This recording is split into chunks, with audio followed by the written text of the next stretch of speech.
can't provide every single person in every single district of Shimla. Like we can take example of Shimla. In Shimla, there are various children who are being child labor, but we have not done anything for them. Because we think, what is the stake in helping them? What is the profit and why we should help them? No, if we will not help them, they will affect our country's economic condition, which means they will also be harmful for us. Means helping them is our work, not our helping them is our work, not what we think is our time pass. For helping them, we can do various things, but A very warm welcome to all the teachers and my dear friends present here. I am Tripti Thakur from class 6. I am here to express my views on child labor. Child labor has been the most important concern in the world because it affects the children both physically and mentally. It also destroys the life of the children. The Child Labor Act 1986 defines a child as a person who has not completed the age of 14 years. The child labor is a practice of engaging the children in the economic activities or on the part or full-time basis. The child labor is not fair with the child. Is not fair with the child. The child labor is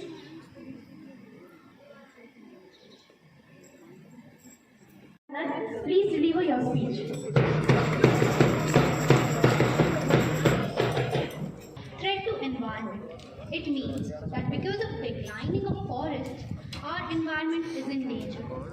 Daily, thousands of trees are being cut down brutally just to suffice our needs.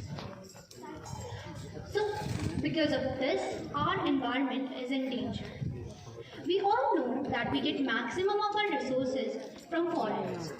For example, like medicines, wood, and most important, that is oxygen. Do you think that our survival is possible without oxygen? Yes or no? No, of course not. But because of deforestation, oxygen levels are decreasing day by day. And the reason for this is deforestation. So, what can be done to reduce this? Next, I want to talk about biodiversity. We see maximum of our biodiversity in forests.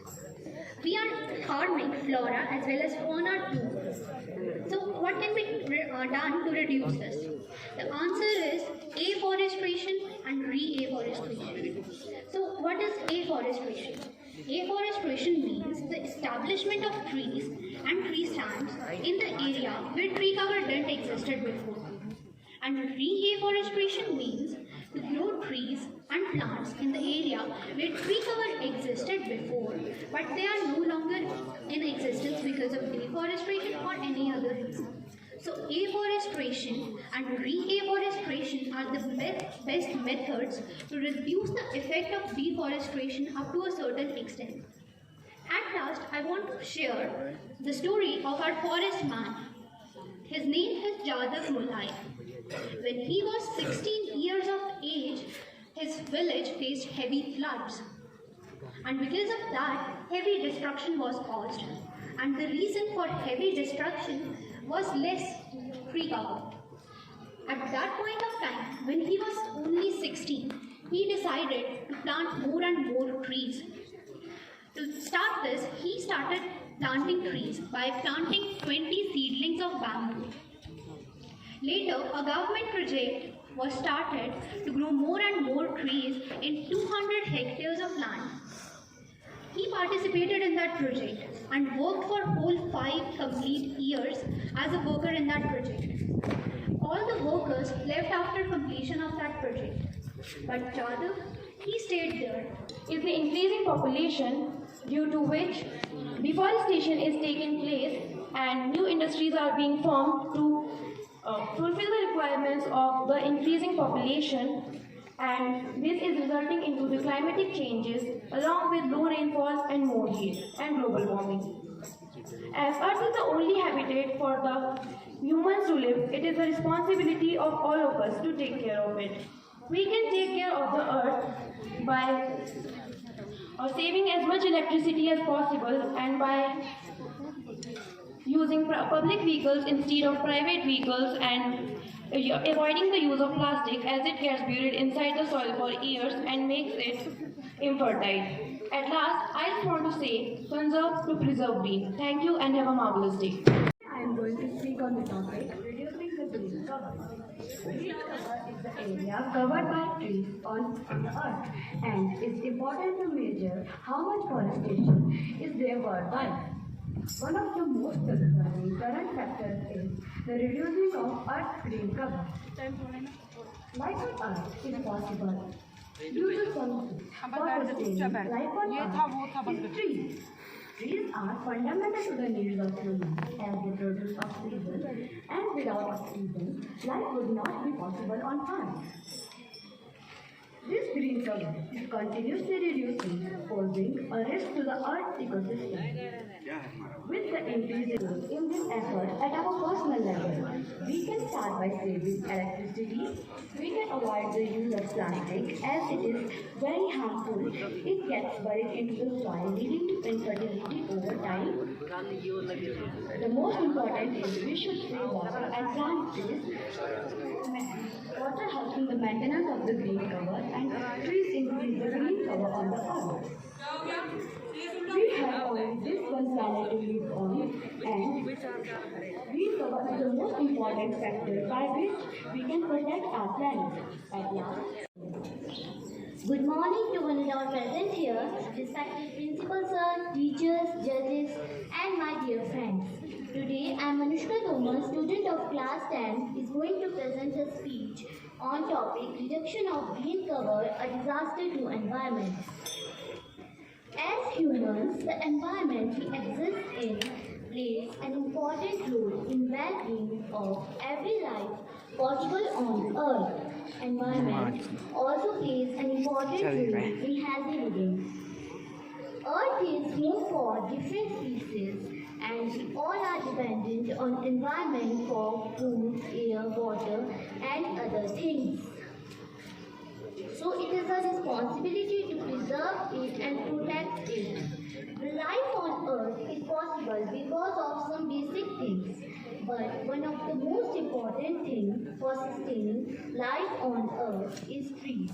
Trees are fundamental to the needs of the human beings as trees produce oxygen without which the life on earth won't be possible. However, the most concerning current factor is reducing the Earth's green cover. Green cover is the area covered by trees on the Earth, and it is important to measure that how much forestry is there worldwide. However, this green cover is reducing day by day, and this is nothing less than a disaster to environment. Many industries are opened on regular basis with no land on the cities. They turn towards the forest as the land is cheap. They cut down the trees to make factories and profit and pollute the environment and water bodies. This results in increased climatic change with less rainfall and more heat, which further reduce the green cover of Earth. As humans, we should ensure that this green cover increases or we will left with less food and oxygen. Government all over the world making many efforts to increase this green cover. If the green cover reduces, it will be bad not only for humans but for other species who are responsible for maintaining green cover on the earth.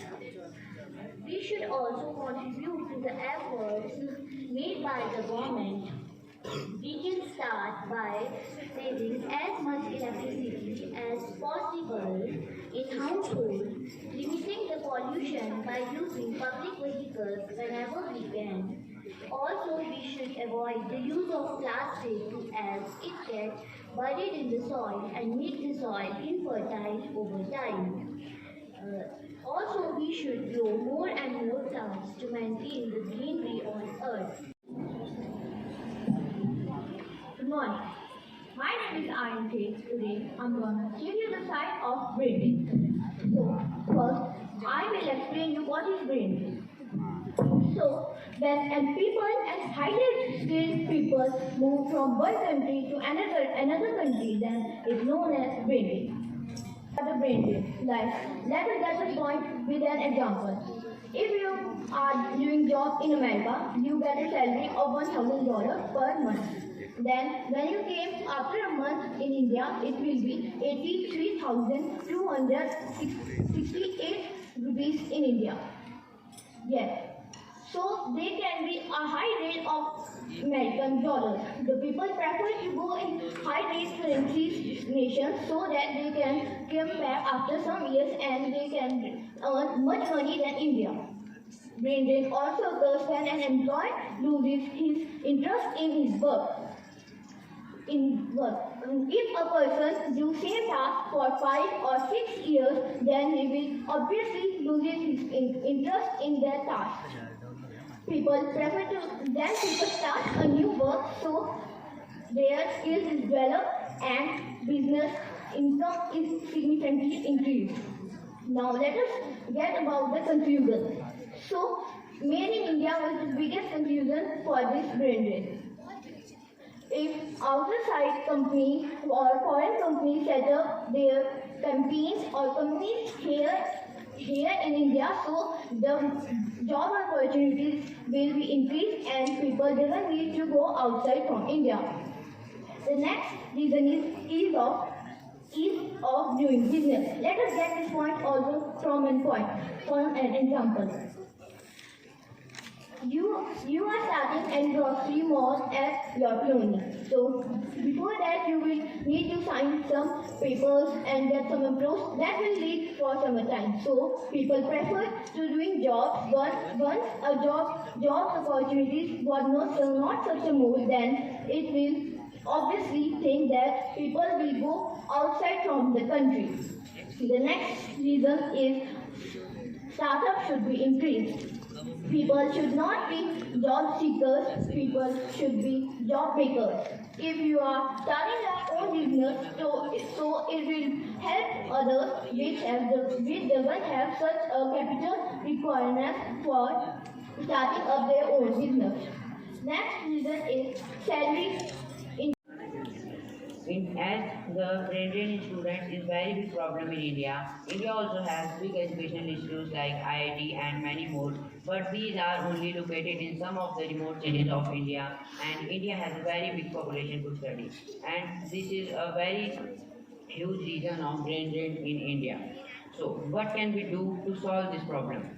There are many solutions of this problem, but our government can take many steps like they can develop more educational institutes like schools, colleges and universities with more enhanced technology so that they can make the students of our country believe that they can also have a good quality of education in our own country and they do not have to go anywhere and help in development of their own country. At last, I want to say only one thing, that we have to take this brain drain positively and our main motive should be to convert this brain drain into a brain gain.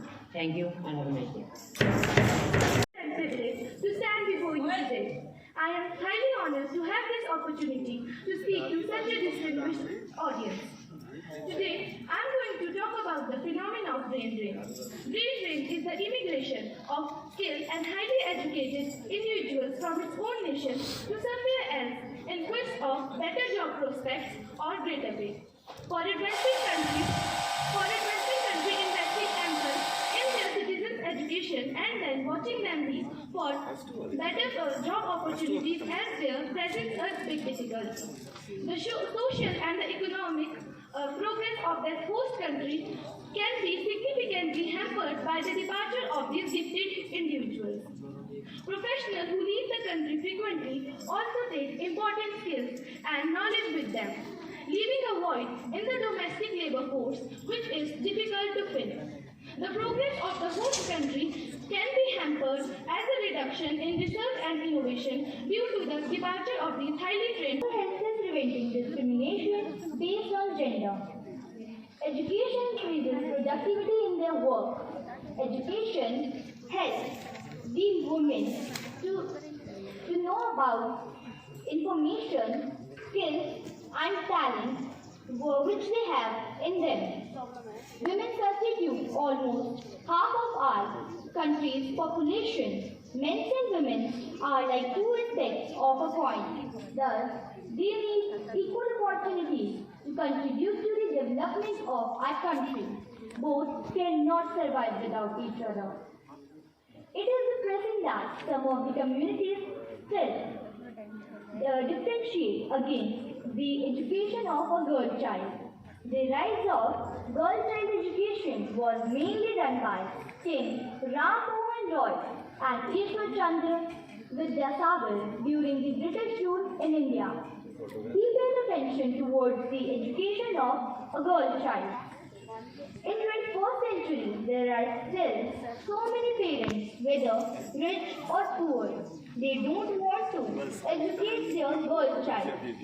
There can be different reasons like poverty, collect money for dowry, and there is one more common reason, and that is safety and security of the girl child.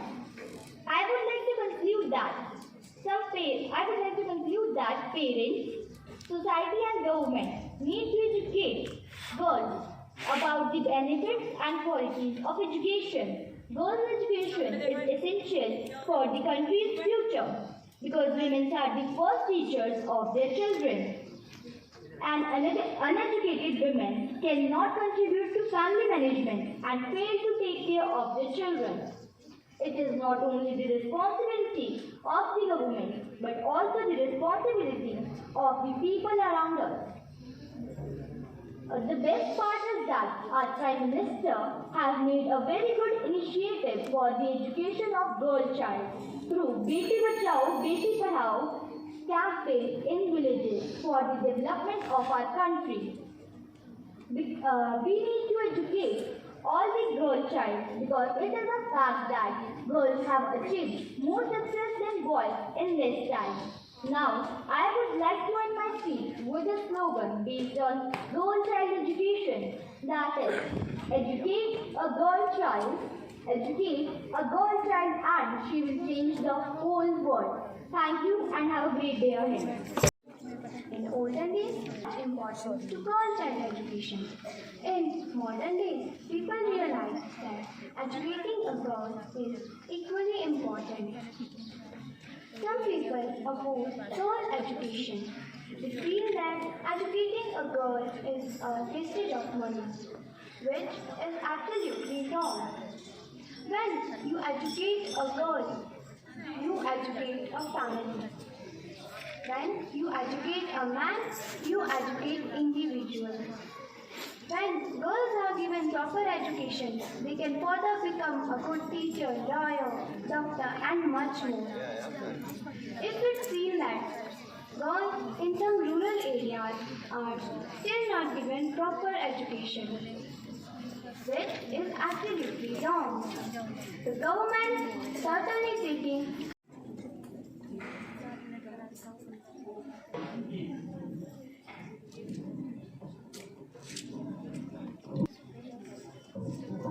Good morning to one and all present here, respected principal sir, teachers and all judges. Today I am going to express my views on girl child education. Education is important for each and welcome to honorable principals, respected teachers and my dear friends. Today I am here in front of you all to deliver a speech on education of girl child. We all are familiar to the word education and we have heard it many times that education is the key of success. Or else we have heard that education is necessary for all of us. But what is education basically? In simple words, it is necessary for every child. Whether it is a girl or a boy, it helps a person to study new things with skills and know about the facts all around them. Wireless off kar. So according to this definition, we came to know that education is important for both girls and boys. So why we are giving a high importance on the education of especially a girl child. As we all know that in ancient India, females are not treated equally as males. So to change that mentality and develop a new mindset, our Indian government is giving a high importance on especially the education of girl child. Education plays a very important role in protecting female rights. It also prevents discrimination based on gender. An educated woman has skills, talent, information, and which makes her a better mother, employer, and resident of the country. Women constitute almost half of our population, and men and women are like two aspects of the coin. Thus, they need equal opportunities to contribute for the development of our country. It is very depressing that a few communities still differentiate in the education of girl child. Education is the key factor in girls' empowerment, prosperity, development, welfare, etc. The rise of girl education was mainly done by King Ram Mohan Roy and Ishwar Chandra Vidyasagar during British rule in India. He paid attention on the education of females of our country. And married very early. But day by day, many campaigns were carried for girl child education. One big example is Beti Bachao, Beti Padhao. These